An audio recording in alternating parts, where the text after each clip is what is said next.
Pemirsa, 1 dari 3 pelaku begal sadis di Palembang diringkus Subdit Jatanras Polda Sumatera Selatan. Pelaku membegal seorang ibu rumah tangga hingga tangan korban nyaris terputus. Belum 1 kali 24 jam usai menjalankan aksinya, 1 dari 3 pelaku begal sadis di Palembang diringkus Subdit Jatanras Polda Sumatera Selatan. Yongki alias Ahong, 21 tahun, merupakan eksekutor atau yang melukai korban saat melakukan aksi pembegalan. Pelaku bersama kedua rekannya yang masih buron melakukan pembegalan terhadap seorang ibu rumah tangga. Aksi pembegalan terjadi di Kelurahan Sukamaju, Simpang BLK Salko, Palembang sekitar pukul 5 subuh.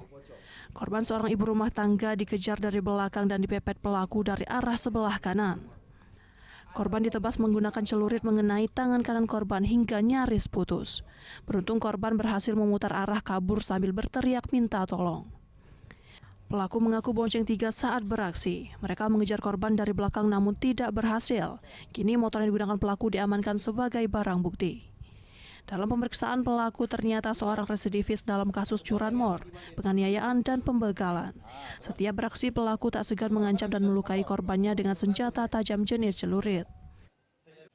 Infonya residivis juga si pelaku ini? Iya benar, tersangka ini sudah 3 kali melakukan curanmor, 1 kali kasus perkelahian. Saat beraksi, pelaku juga membekali dirinya dengan beberapa jimat yang diyakini pelaku untuk jaga diri. Pemeriksaan sementara sedikitnya ada 3 TKP pembegalan yang dilakukan pelaku. Polisi juga masih memburu 2 rekan pelaku lainnya yang berhasil melarikan diri. Dari Palembang, Firdaus, iNews melaporkan.